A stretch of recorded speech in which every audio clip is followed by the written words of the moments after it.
Então, eu vou começar falando aqui sobre o assunto da nossa live. O que você acha de ganhar dinheiro com o banco? O que você acha de ganhar dinheiro construindo casas com dinheiro do banco? Esse é o tema da nossa live de hoje. Então, eu quero começar aqui falando para vocês como eu comecei, quem eu sou, me apresentar aí para vocês e contar um pouquinho dessa jornada e como isso pode ajudar vocês também. Então, para quem não sabe, meu nome é Marcel Solimeu, eu sou correspondente bancário da Caixa, também sou credenciado de engenharia da Caixa, faço aí avaliações de imóveis, as vistorias, sou engenheiro civil e sou construtor. Então, eu atuo aí principalmente nessa parte aí das construções financiadas, que eu gosto demais. Então, eu comecei nesse mercado há uns 10 anos atrás, mais ou menos, quando eu era apenas um servente de pedreiro. Eu comecei aí atuando como servente de pedreiro nas obras, eu entrava nas obras junto com o meu ex-padrasto para conseguir um troco ali, conseguir um dinheiro e começar a minha vida. Eu queria sair, queria balada, festa, então era para isso que eu ia. Só que eu comecei a gostar dessa área, eu comecei a gostar de ir para a obra, de aprender cada vez mais, e daí eu comecei a fazer engenharia civil. Então, entrei na engenharia civil, me formei ali no final de 2019, e aí que veio aquela grande questão, né? Então, eu saí da engenharia e eu pensei, putz, e agora o que eu vou fazer? Comecei a mandar currículo, nada. Comecei a tentar alguns contatos, ninguém conseguia. E eu comecei a ver ali que tinha uma outra área que estava surgindo. Então, comecei a ir para a parte do credenciamento, que tinha um envolvimento também com a parte dos financiamentos, e eu descobri esse nicho das construções financiadas. Então eu me tornei credenciado de engenharia da Caixa e, em paralelo, também comecei a me tornar ali um construtor de construções financiadas. Então foi assim que eu comecei a ingressar nesse mercado. E por que eu decidi entrar nesse mercado? Não foi simplesmente porque dá para ganhar rios de dinheiro, não foi porque é dinheiro fácil, foi simplesmente pelo fato de que com esse nicho, com essa oportunidade que a gente está tendo, é um grande diferencial, principalmente ali para quem está começando. Então, que nem eu, estava saindo da faculdade, final de 2018, ali, início de 2019, não tinha perspectiva nenhuma ali de futuro, e eu precisava ganhar das pessoas que já estavam ali 5, 10 anos na minha frente. Como é que eu ia fazer isso? Então, eu comecei a me especializar em financiamentos. Comecei a estudar muito sobre financiamento, comecei a me destacar bastante quando eu estudava, então as pessoas começaram a vir me perguntar sobre isso. Isso daí é um grande diferencial. Quando vocês estão aprendendo algo e as pessoas estão te perguntando, é porque vocês estão se destacando. Então, eu comecei a estudar muito sobre isso e comecei a me diferenciar dos outros engenheiros, dos outros arquitetos que não faziam esse serviço de financiamento.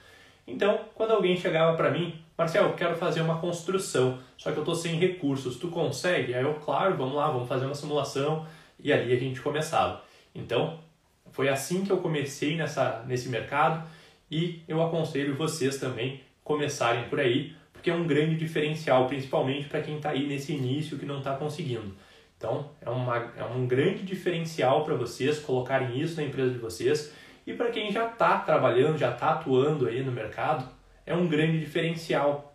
Por quê? Porque vocês botam um braço a mais na empresa de vocês. Se vocês estão captando clientes que têm recursos próprios, continua captando esses clientes. Para vocês que querem agora colocar um braço a mais na empresa, agora vocês vão captar clientes que também querem recursos do banco. Marcel, ainda assim, com essas taxas de juros aumentando, é vantagem a gente pegar financiamento? Sim, é vantagem, pessoal. O financiamento ele sempre tem aí uma taxa de juros muito abaixo do que o mercado está praticando, principalmente quando a gente está falando de Caixa Econômica Federal. Então hoje, a taxa da Caixa está em 10,25 ao ano. Pessoal, vou tomar uma água aqui que minha voz está meio ruim. Espera aí. Então hoje a taxa de juros da Caixa está em 10,25. Só que tem um porém, tem um detalhe que muita gente não sabe, acabou deixando isso daí passar, e eu vou contar aqui para vocês agora. A taxa da Caixa está em 10,25, porém atrelado ao indexador TR. Como a gente está falando de um outro indexador, que é o indexador da poupança, a gente tem uma outra taxa de juros que é muito mais atrativa. Então, a gente está aí em 9,67 quando a gente está com a taxa de juros com o indexador atrelado à poupança. E qual que é esse indexador? Qual que é o diferencial dele? Quando a gente está aí fazendo a nossa simulação ali, vocês entraram no site ali do simulador, estão colocando as opções, vocês vão marcar ou TR ou poupança. Então, se vocês marcarem na TR, a taxa lá embaixo vai dar em 10,25. Se vocês marcarem na poupança, vocês vão ver que a taxa vai dar em 9,67. Por que tem essa diferença? A taxa da poupança ela é atrelada à Selic. A Selic hoje ela está subindo e quanto mais a Selic sobe, mais a taxa da poupança estava subindo. Só que a Caixa colocou um porém, né? Ela colocou uma trava. E ele pensou assim, bom, a gente não pode deixar essa taxa subir demais, porque se a Selic chegar, por exemplo, a 20%, essa taxa do financiamento vai ir muito alta e vai prejudicar os clientes. Então ela colocou uma trava. Se eu não estou enganado, quando a Selic chegou em 12,85, travou a taxa de juros da Caixa atrelada à poupança. E essa taxa ficou a 9,67. Então não interessa quanto mais a Selic for subir agora. Então a gente está em 13,25, se ela chegar a 14, 15, não interessa, a taxa da Caixa atrelada à poupança está travada. E se ela começar a descer, essa taxa de juros também desce. Então hoje está sendo mais atrativo a gente pegar aí os financiamentos atrelados à poupança. Então, falando aqui um pouquinho sobre isso, né? Sobre os motivos que é importante a gente se diferenciar nesse mercado. Então, pouca gente que eu conheço conhece esse mercado dessa forma, com essa profundidade, e eu quero trazer esses conteúdos aqui para vocês, por isso que a gente está aqui fazendo essas lives agora, né? Então a gente vai fazer 2 lives semanais, 2 encontros aqui com vocês, totalmente gratuitos, simplesmente para estar trocando essas experiências aqui e eu estar conseguindo passar mais conteúdo para vocês e vocês estarem se aperfeiçoando cada vez mais. Então, o principal motivo, né, para vocês entrarem nesse mercado, para quem ainda não entrou, é esse. Conseguir se diferenciar das outras empresas, dos outros engenheiros, dos outros arquitetos. Porque 99% dos engenheiros, dos arquitetos, das empresas de construção não trabalham com isso. E quando vocês colocam isso dentro da empresa de vocês, vocês estão se diferenciando de todo mundo. E aí que vocês vão começar de fato a ganhar dinheiro com a construção civil, com construções financiadas.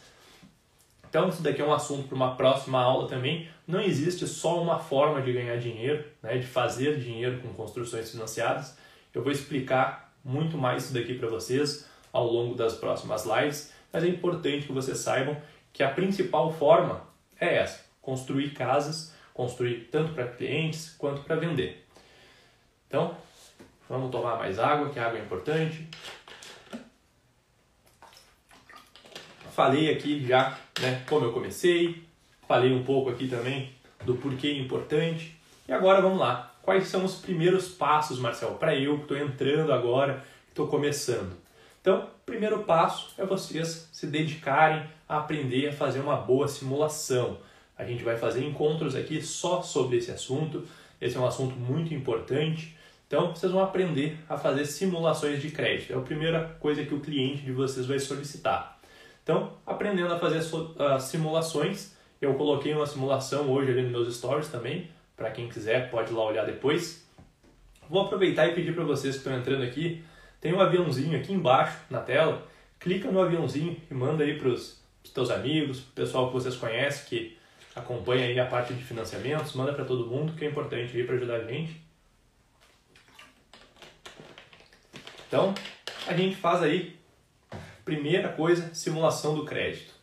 Depois disso, a gente tem aí uma análise de documentos. Marcel, quais são os documentos principais que a gente vai precisar? Então, são aí 5 documentos, tá? Podem anotar. 5, contando com a simulação são 5, tá? Agora eu vou falar de mais 4. Então, anotem aí. Primeiro documento, documento de identidade, tá? O que é válido como documento de identidade? CNH, CNH digital, a carteira de identidade normal com CPF. Se não constar CPF, pode ser a carteira de identidade mais o cartãozinho de CPF, também não tem problema. A gente vai precisar também de um comprovante de residência. Esse comprovante de residência, ele precisa conter o CEP, tem que ter o endereço completo e aparecer o nome do proponente. Então, comprovante de residência, comprovante de identidade a gente já falou. Depois a gente tem aí o comprovante de estado civil. Então, para o comprovante de estado civil, a gente vai ter aí, para quem for solteiro, um documento normal, né? Certidão de nascimento. Para quem for casado, certidão de casamento. Para quem for divorciado, vai ser a certidão de casamento com a averbação do divórcio. Isso daqui é algo que me confundia muito quando eu estava lá no início.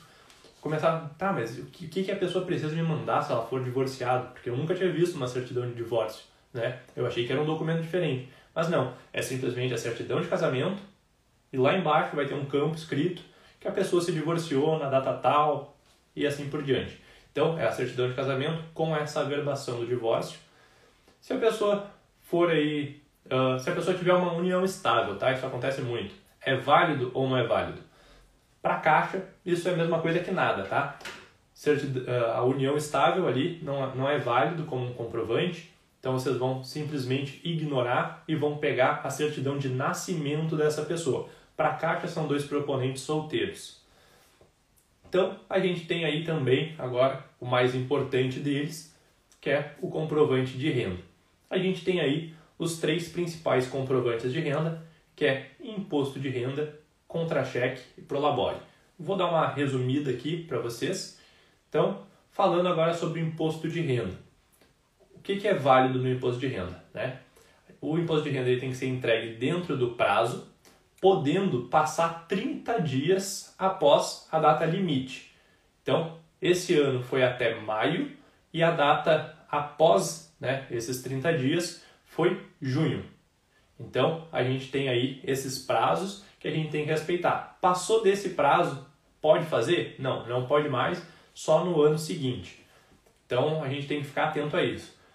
Se eu fiz o imposto de renda dentro do prazo limite e depois eu precisei fazer uma retificação fora desse prazo, isso daí está tudo certo, não tem problema nenhum, a gente pode continuar com a parte da aprovação do crédito do cliente sem problemas.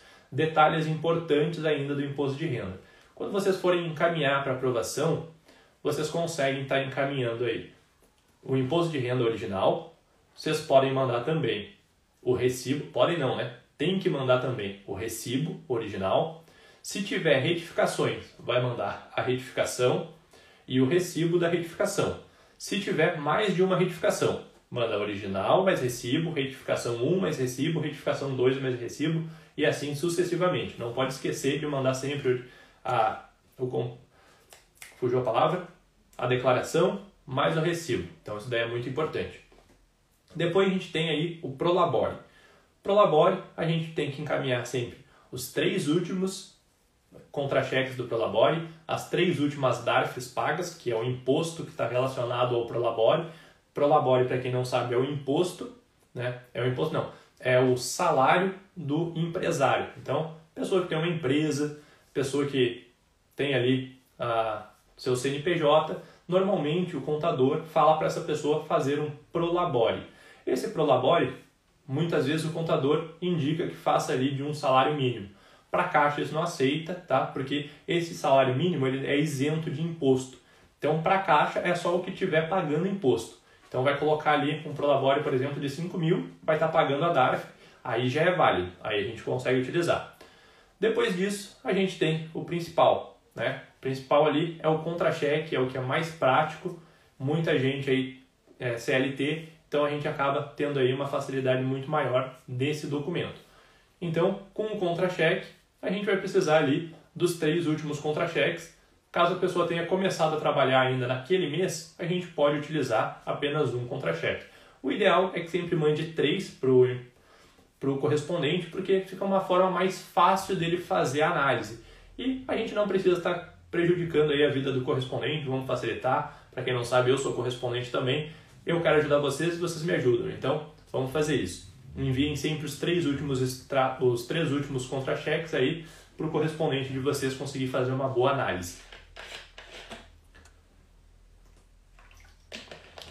Então, com esses documentos aqui que eu passei para vocês, a gente consegue aí facilmente estar fazendo a aprovação.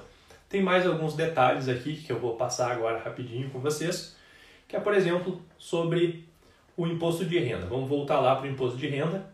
A gente tem ali os campos no imposto de renda onde a gente vai colocar, onde o contador vai cadastrar os valores.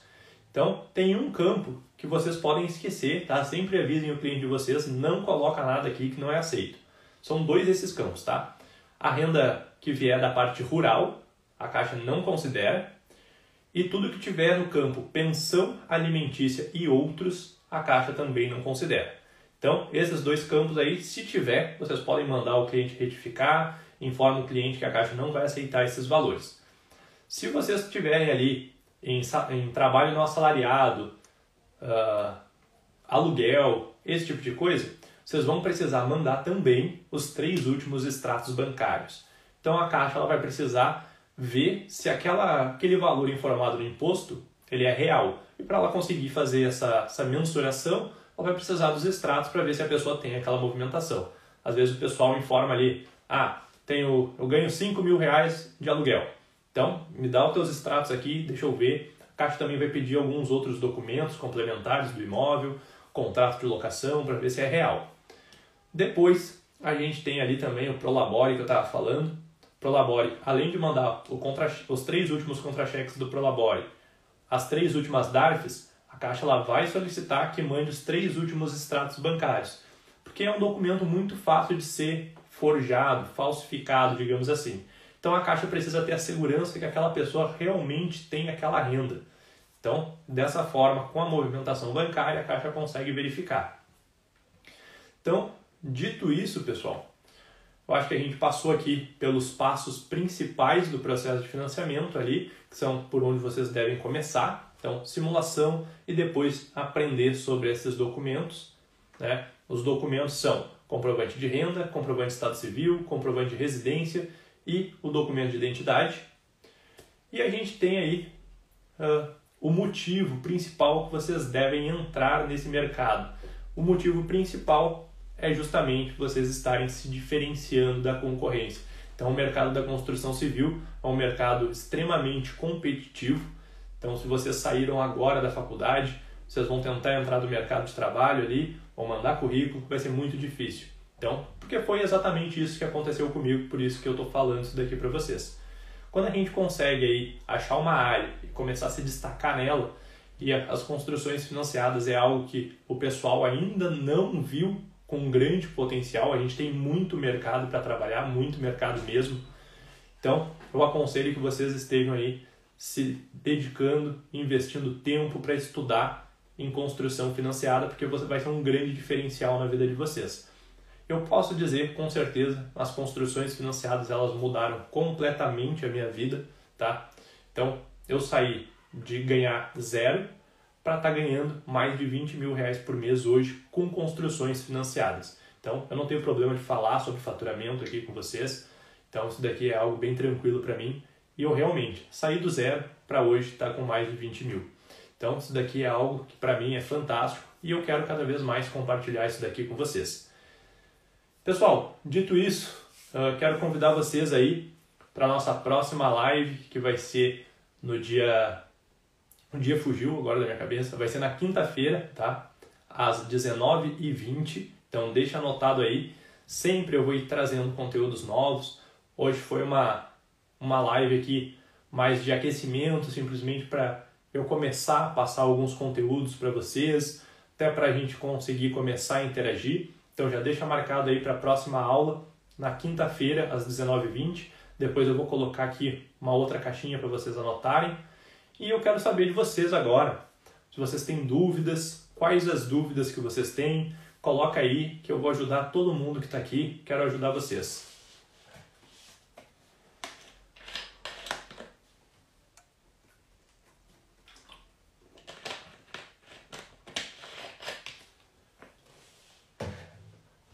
Depois não adianta o pessoal vir aqui no meu direct fazer pergunta. Vamos lá, pessoal, coloca aí que eu ajudo. Não fiquem tímidos.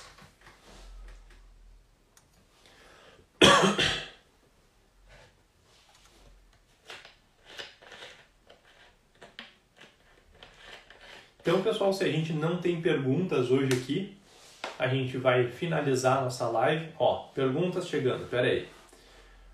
Qual o valor aproximado de acompanhamento de obra? Porcentagem. Tá, show. Ótima pergunta, tá? Então, a gente consegue trabalhar aqui de duas formas. A gente tem dois nichos. A gente tem o nicho do Casa Verde e Amarela e a gente tem o nicho do SBPE. No Casa Verde e Amarelo, tu vai trabalhar em torno aí dos 12%, 13%, tá? Do valor da obra.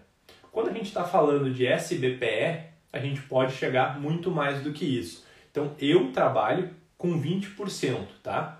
Do valor da obra. Essa é a minha taxa de administração. Mas a gente consegue chegar até uns 25%, 27%, tá? Estourando ali os 27%. Então, eu aconselho que vocês trabalhem aí. No Casa Verde e Amarelo, entre 12% e 13%, pode ser um pouquinho mais, um pouquinho menos, mas se vocês aumentarem demais isso dali, vocês não vão conseguir executar aquela obra. E no SBPE, em torno dos 20%, tá? Um pouco mais, um pouco menos, fica tranquilo para vocês conseguirem fazer a administração, sobrar dinheiro para o cliente e fica um valor realmente justo para todo mundo. Respondido, Everton?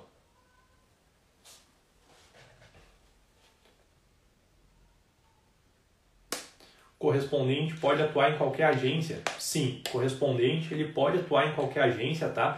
A única limitação que o correspondente tem é que ele não pode se deslocar da cidade aonde ele está vinculado a outra região para assinar esse processo. Eu não posso sair aqui do Rio Grande do Sul, aqui de Porto Alegre, para ir ao Rio de Janeiro para fazer a assinatura. Mas existem formas, existem técnicas que a gente consegue fazer isso sem o deslocamento. Então isso daí é muito bom, muito importante vocês saberem, tá? O correspondente ele pode sim estar mandando os processos de vocês de qualquer estado. Então, para quem está aqui e não tem correspondente ou precisa de um correspondente muito bom, me chama no privado depois que a gente pode ajudar com isso daí também. Deixa eu ver, tem mais perguntas ali. Então, Everton, essas porcentagens tu pode utilizar, tá? Tanto na administração global, né, quanto na empreitada global, quanto no contrato por administração. Eu prefiro, tá? Isso é uma questão particular, os contratos de administração, porque eu vejo mais segurança para mim e mais segurança para o cliente. No contrato de empreitada global eu não vejo tanta segurança para ambas as partes, porque eu vou querer economizar para ganhar mais, o cliente fica inseguro achando que eu vou economizar demais e prejudicar no valor de obra. Então eu não gosto muito desse contrato. A gente está com uma obra nesse contrato, mas não é um contrato que eu gosto muito. Então eu prefiro 1000 vezes mais os contratos por administração, onde a gente administra os recursos do cliente. Mas essa porcentagem de 20% vocês conseguem utilizar tanto na empreitada global quanto no contrato de administração. Ó, vamos ver, tem outra pergunta aqui. Deixa eu chegar mais perto para ler. Marcel, você falou que o Prolabore tem que ser mais de 5 mil, na verdade? Não, na verdade eu não falei ali, eu acho que talvez possa ter me expressado errado, tá? O Prolabore ele não precisa ser mais de 5 mil, ele só precisa ser acima do limite de isenção. Então, se o limite de isenção, eu não sei qual é o limite ali do Prolabore, eu só dei um exemplo, mas se tu estiver pagando um salário mínimo, tá? O Prolabore sobre um salário mínimo, ele está no limite de isenção, ele está na faixa de isenção, esse Prolabore não pode ser utilizado. Se ele passar, tá, do limite de isenção, ficou acima, ele vai começar a pagar o Prolabore. Assim que ele Prolabore não, pagar a DARF. Assim que ele começa a pagar a DARF, aí sim é aceito pela Caixa. Eu não sei qual que é o valor exato que tem essa transação. Se eu não me engano, deve ser algo em torno ali dos 3 mil, alguma coisa assim. Mas é ali nessa faixa que daí vocês conseguem. Na publicidade, tem que informar que o financiamento é feito pela Caixa? Tem alguma parceria formalizada com o banco? Não, tá? Não precisa colocar nada. Na verdade, assim, ó, se vocês não forem vinculados diretamente à Caixa, dependendo do que vocês colocarem no anúncio de vocês, pode ser algo prejudicial. Óbvio, vocês colocarem, aceita financiamentos pela Caixa Econômica Federal, construa sua casa financiada pela Caixa Econômica Federal, isso daí é super tranquilo, pode fazer sem medo. Aí agora, se vocês colocarem aquele adesivinho que todo mundo gosta, que é Caixa Aqui, aquilo lá é de correspondente. Então, não aconselho que vocês utilizem. Pode dar algum problema para vocês.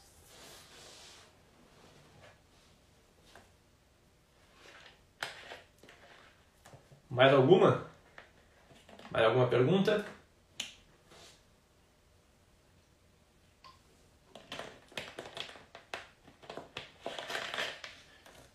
Então, pessoal, se vocês acabaram as perguntas, eu vou só recapitular aqui alguns pontos com vocês para a gente encerrar.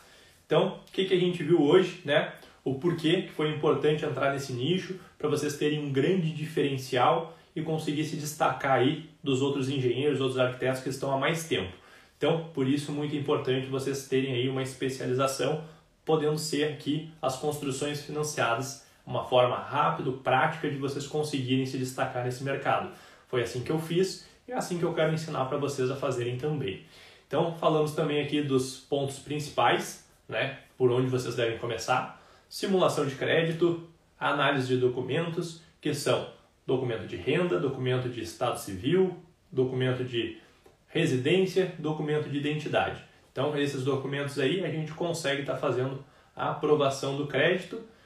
E a gente tirou aí algumas perguntas também. O pessoal ficou um pouquinho tímido no início, mas não tem problema. E quero convidar todo mundo que está aí presente para a próxima quinta-feira, às 19h20, estarem participando aqui com a gente do nosso próximo encontro. Esses encontros são totalmente gratuitos aí para vocês. Então, quem quiser, já anota as dúvidas, já se prepara. Nosso próximo encontro já vem com as dúvidas aí, que eu vou estar respondendo todo mundo. Tem mais uma dúvida aqui que eu quero ver para responder e depois a gente finaliza. Financiamento em parceria, todos os proponentes têm que ter conta na Caixa? Não, tá? Só quem vai precisar ter conta na Caixa é o proponente principal. Então, com aquilo ali, a gente vai colocar, vai cadastrar todo o proponente, todos os proponentes, só que para ter a conta, apenas um é suficiente, não tem problema nenhum. Então, respondido isso, é isso daí, pessoal. Muito boa noite a todos e até quinta-feira que vem. Valeu, um abraço para vocês.